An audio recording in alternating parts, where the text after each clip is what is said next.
you were drafted, and where were you living at this time? Where was I? Where were you living at this time? I was living in Hanover, Kansas. I was a teacher there, and I just finished the year of 1942. And my wife and I had gone back to my folks, and we went back to Hanover, and here was my greetings to report to Leavenworth on June the 5th. And there I was inducted into the Army then on June 6th at 6 o'clock. Okay. Why did you pick the service branch you joined? Well, I was drafted, so I was taken into the Army, and since I was a music and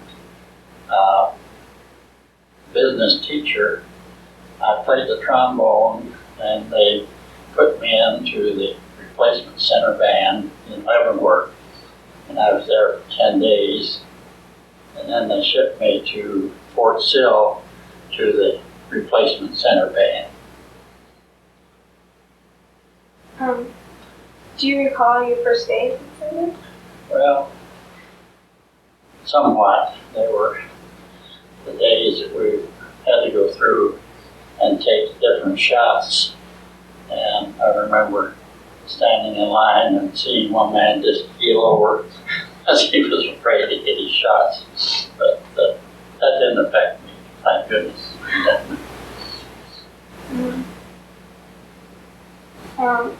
What were some of the feelings that you had your first days?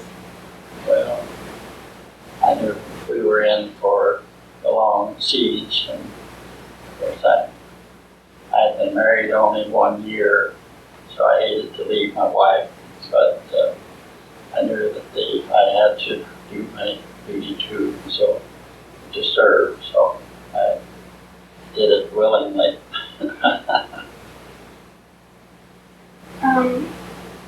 Can you tell me about like boot camp or training experience? Well, my basic training, as they called it, was in Fort Sill, Oklahoma. And since I was in the band, it wasn't steady. I'd do part of it, and then I'd be back in the band. And so really I went through partially of basic training twice. And then I had applied for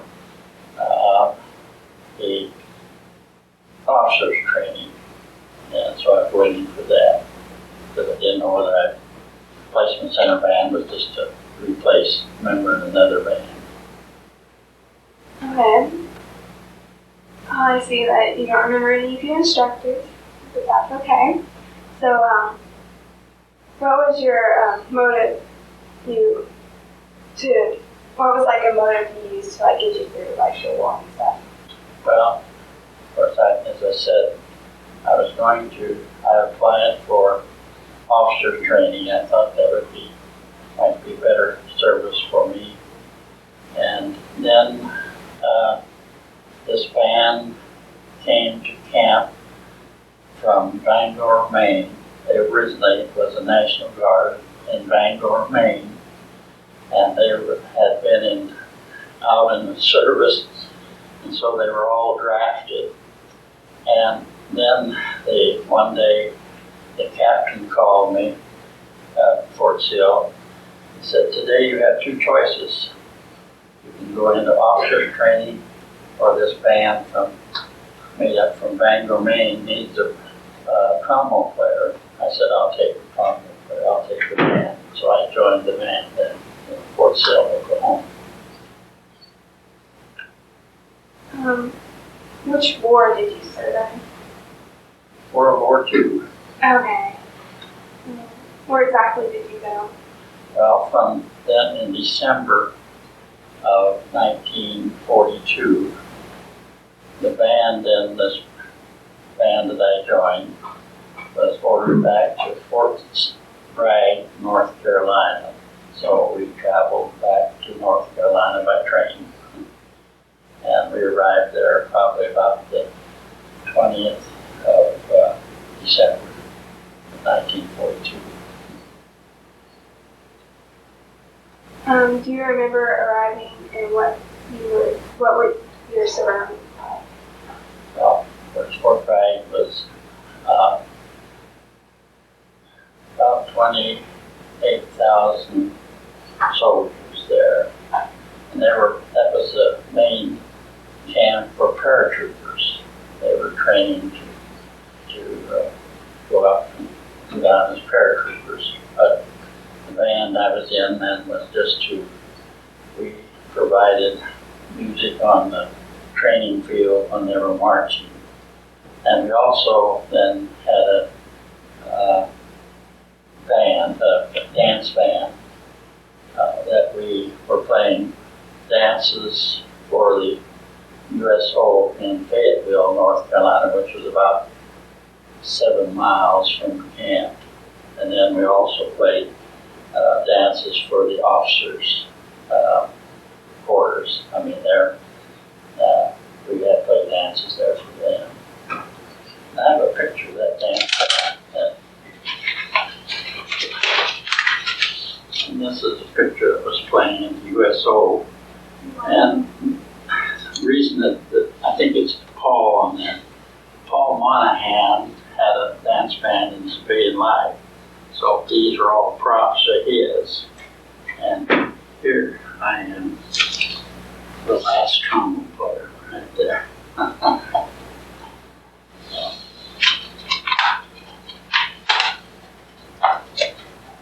What was your duty there? Well, as I say, we rehearsed, and then we'd go out on the field, and when they were marching, we just call it marched. Also, we played dances. And then also, we went on what they called bond selling trips. We went to different, like Durham, North Carolina, and we would play a concert, and someone was selling U.S. bonds at that time to help service the war.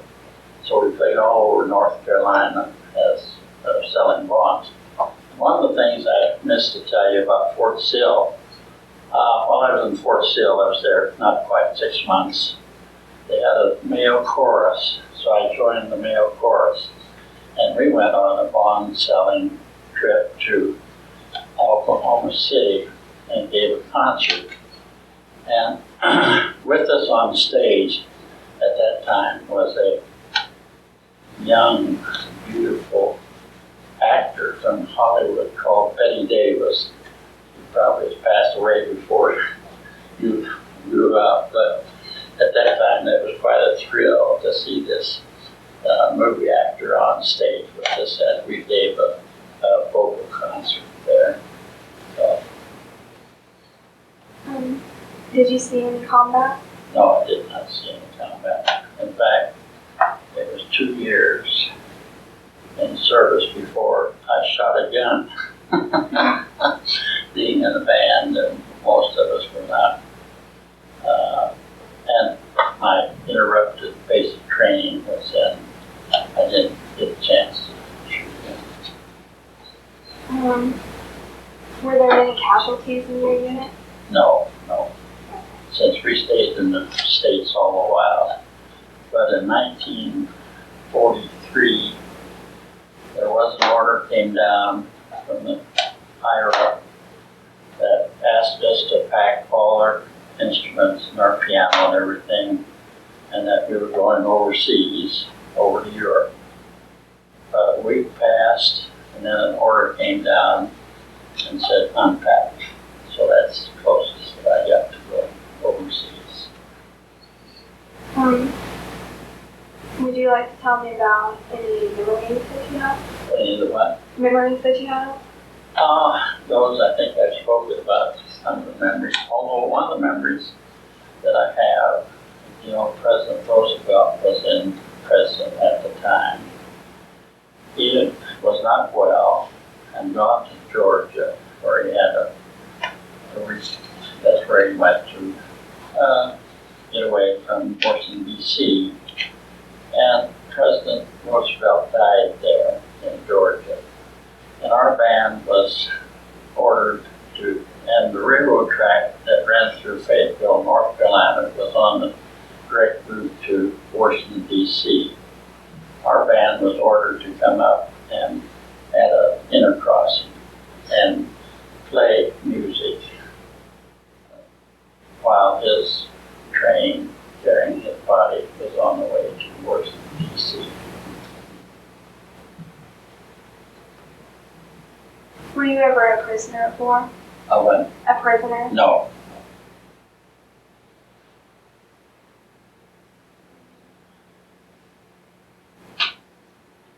I see that you have 3 awards.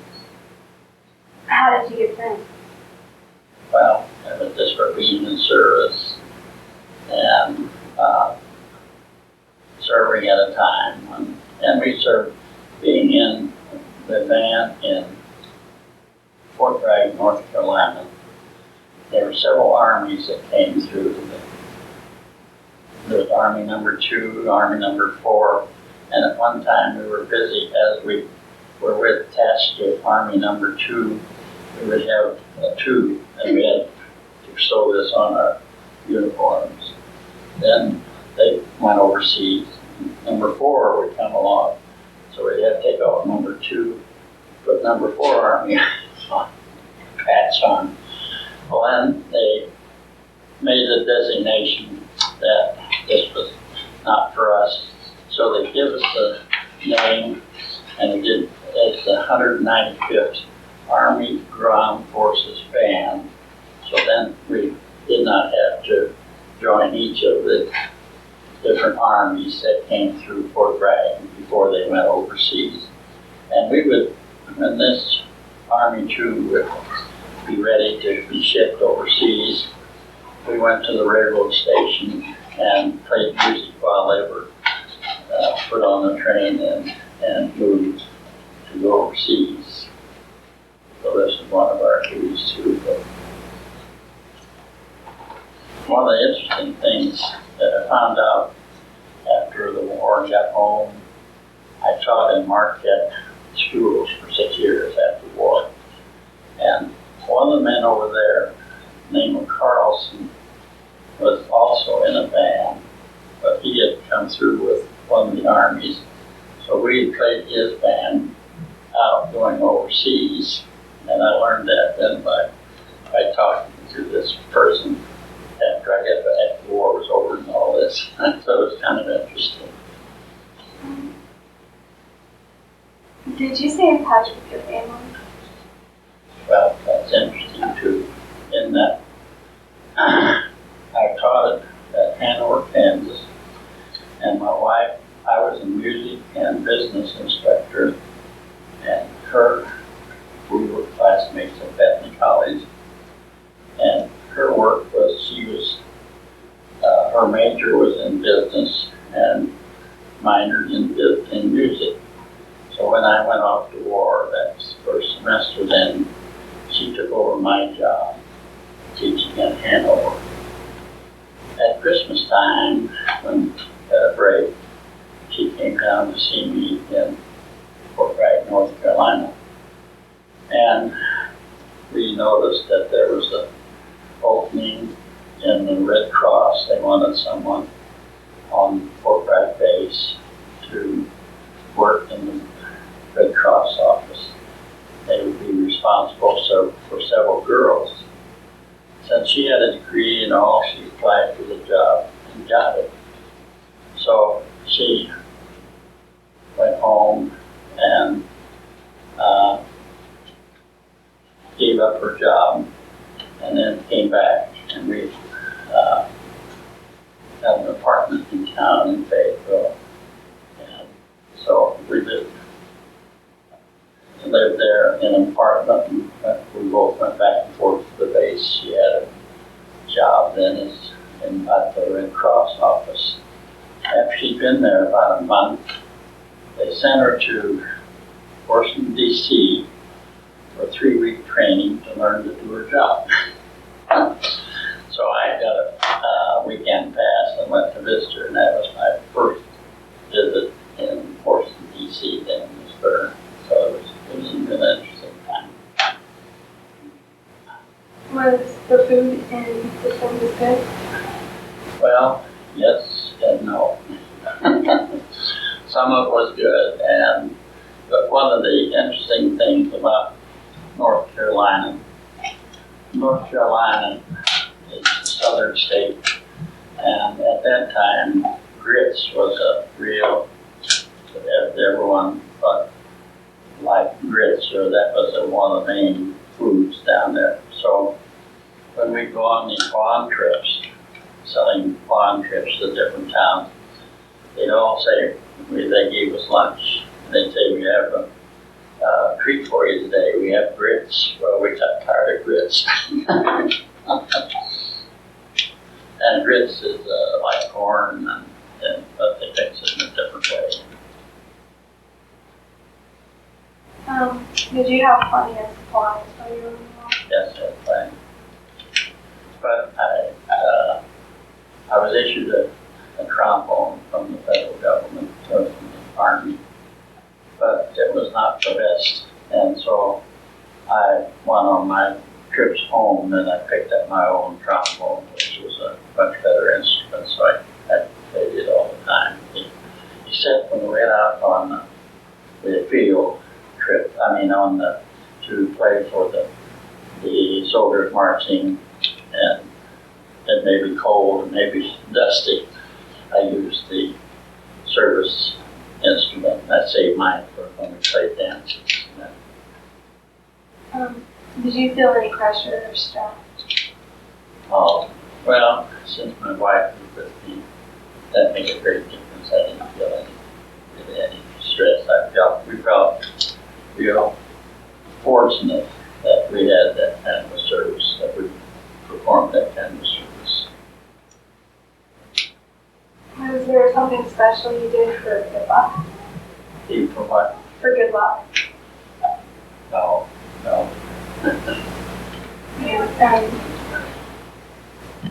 How did some people entertain themselves? Well, played a lot of cards in the service, and we played a lot of poker, and it wasn't big stake poker, it was 5-cent poker, so we entertained ourselves when we did have some off time playing cards. Were there ever entertainers? Well, that was different, and that, yes, we did have entertainment, but there would be a show come around and they had music with it or a band with it. They would probably have the piano player, they'd have the director, and they have the drummer, and maybe one other, and then they'd fill in with members of our band. So I played several shows that way. I would join their group and play for the entertainment. That became part of the entertainment there. Okay. What did you do when you were on leave?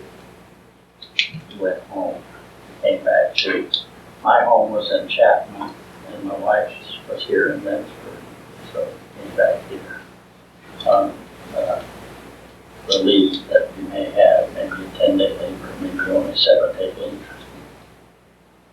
Where did you travel while in the service? Well, we traveled, as I said, traveled just around all over. When my wife was down there and we had a weekend, we went to Raleigh one time to a football game. That was a big school there in North Carolina. But most of the time, we may go to a show or something there. Yeah. Okay. But at that time, Fayetteville, North Carolina was only about 26,000 people, and you had 26 to 28,000 in camp. So Saturday night was no time to go downtown. And at that time, they had the black theaters and they had the white theaters. So you went to the white theater and the blacks went to the black theater. Also, which was wrong, but that's the way it was, the country was at that time. I rode a bus between Fayetteville and Fort Bragg, And we had workers, black workers, that worked on the base, and they lived between. And if they got on the bus, they always had to go, whether we were standing in the aisle or whatnot, these black folks always had to go to the back of the bus. They could not ride up in front of the bus. There was that type of racism at that time. And another thing was interesting. There was a all black band in Fayetteville at the same time I was there. And two of the men in that band had gone to K-State. And you know, their experience there was different. I mean, they were taken in, there wasn't a racism. You didn't have to, they could go to a white theater, they could join in all the activities when they got in the van in Fayetteville. They had to go to the black theaters, and so once in a while they would come over to our van just to visit. This would be accepted and readily, of course, but that was the difference in our times. Do you recall any particular humorous or unusual events? Oh, I don't think so, no. Okay. Oh, yes, it was, I will say this.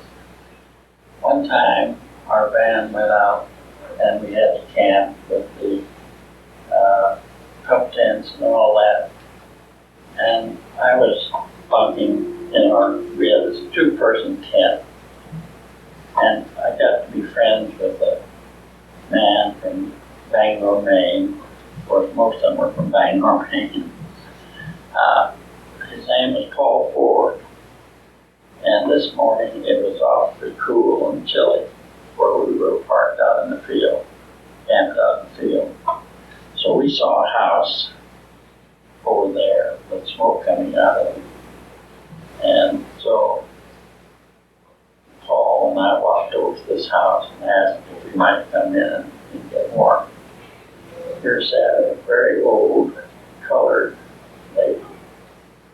And like that, over there was a fireplace. And it wasn't that far, but that lady was chewing and she would spit and go boom. We'd never seen anything like that before. It was really comical. But she was, this black lady was reading her Bible. Reading her Bible. Of course, I grew up, went to Chaplain High School. There were no colored people in my high school. So I had not had the experience of being around the colored person here with this wonderful black lady that was studying the Bible. It was really interesting to us. And do you recall any pranks or pranks that you or others would pull? No, not really. No. In the service, you're trying to do everything like this.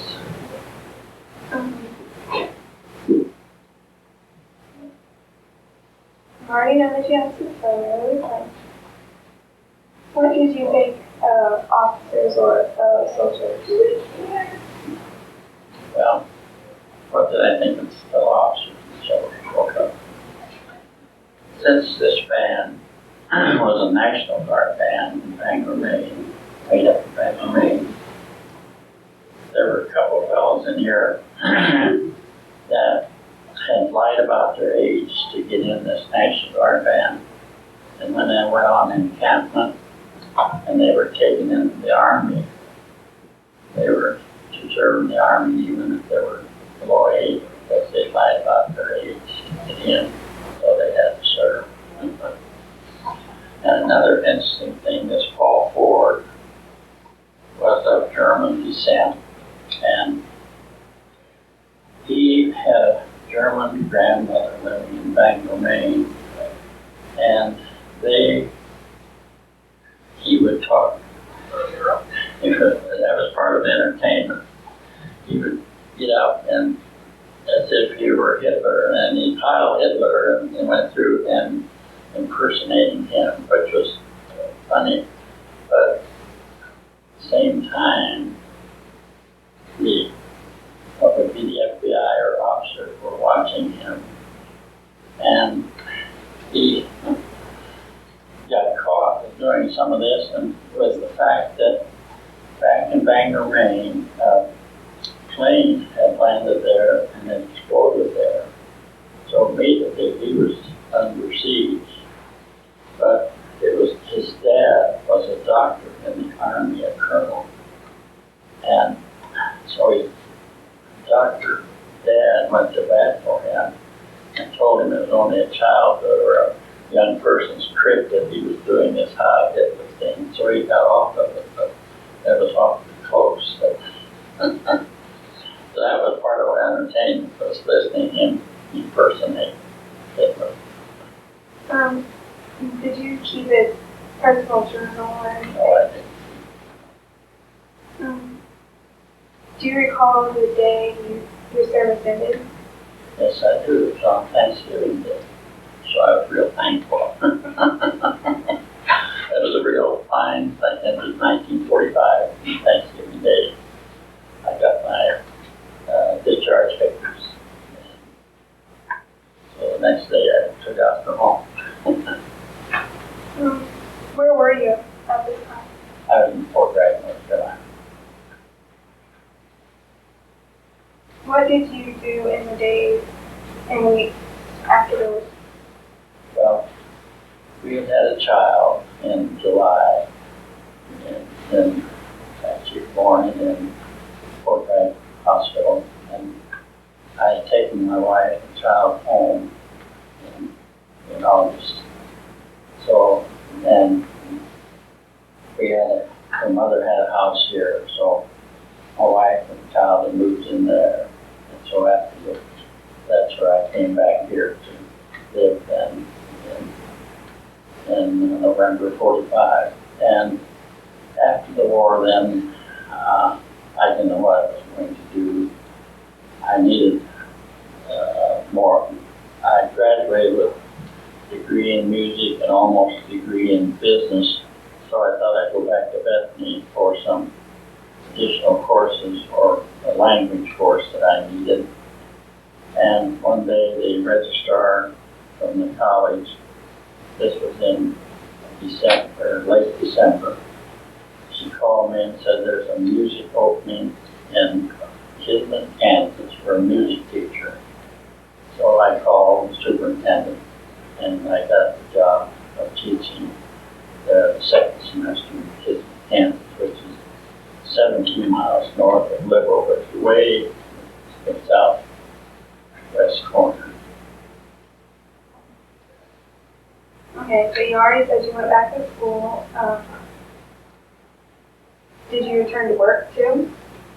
Well, I got this job, and I taught in the second semester of 46 in Kismet. And then there was an opening for a teacher in Marquette, so I applied for that job. And beginning in September 46 and until 52, I taught in Marquette High School. Was any of your education supported by the GI Bill? Yes. I went to Emporia State working on my master's in business after the war. And in June of 1952, there was an opening at the college for a business manager and treasurer, and I applied for that job and got the job as business manager and treasurer at the college. So I was there then 29 years. Did you make any close friends when you were in service? Anyway, Close friends? very close, and we were close to band members, so after the war, we kept in touch Christmas time, and 30 years, in 1975, we had a band reunion back in Fayetteville, North Carolina. My wife and I went back for that reunion with the guys that were there, and we had, I think it's about 20 men and their wives showed up for that reunion back in 1975. Did you join a veterans organization? I belonged to the American Legion. What did you go on to do as a career? Well, I went as a teacher and I was business manager in Creighton College for 29 years, and I retired in 1981. Okay. Did your experience in the war influence your thinking about the war or about the Army in general? No, I don't quite understand the question, but no, I was glad to serve, but I was not interested in rejoining or serving in the government service. I was thankful, very thankful for the service that I had during World War II. I was very fortunate, didn't have to go overseas. I know many men, my closest neighbor was overseas, he was injured, was in the hospital, he has several pins, Purple Hearts and all that. And he saw the war. I did not see the war. What kind of activities did you do in the veterans organization? Well, in the American Legion always had a golf tournament every year, and that was one of my activities that I participated in. And for years, I played in the American Legion golf tournaments. Most of that was down at Manhattan, and at one time we were at least 12 or 13 men going down to play golf in our American Legion tournament together. Okay, was it just that one reunion that you attended? Yes, just the one. Okay. And now this last year, I didn't receive Christmas cards from 3 or 4 of the men that I've been getting from every year or so. And then I have gotten letters from two wives that their husbands have passed away that I kept in contact always at Christmas time. So we're dwindling down. It's getting less and less of contact with. And we were very close. Being a close-knit organization. Not that we got to know each other real well. How did your service and experiences affect your life? Well, I don't know. I guess just appreciation for the things that has happened to me. It's a very good experience for me. I'm thankful that the experience that I had. Is there anything you'd like to add that we have not covered in that interview or anything?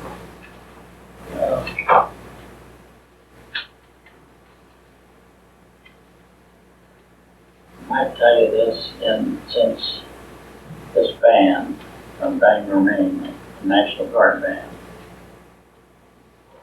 many of them, well, when I joined them, there were only 2 of us that had a college degree. The other 3 younger folks, and of course I wasn't very old, I was only 24. But even the warrant officer had not been and did not have a college degree. Warrant officer, he was a drummer, and he grew up, and his experience was this. You know, we had silent movies before We had talkie movies. They had some, in the bigger places, they had an orchestra that played, and this was his work. He played the drums for a band that had silent movies. But after the war, many of these folks, including the warrant officer, went back and got a college degree, which was really interesting.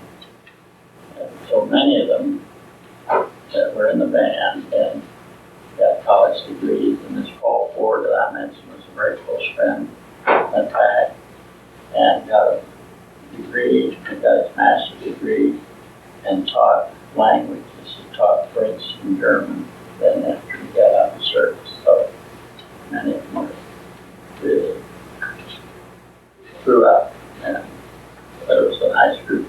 But at the same time, they all, you had your warrant officer, and you had your all the other sergeants and whatnot, corporals. I got to be a PFC first class. That's the highest because this band as a unit, and all of them had all the officers sewed up. I mean, there's no way for me to put bands. Although I became the first trombone player, and I even, since I had a degree in music, sometimes the warrant officer asked me to rehearse the band, so I rehearsed the band since I had training in that line.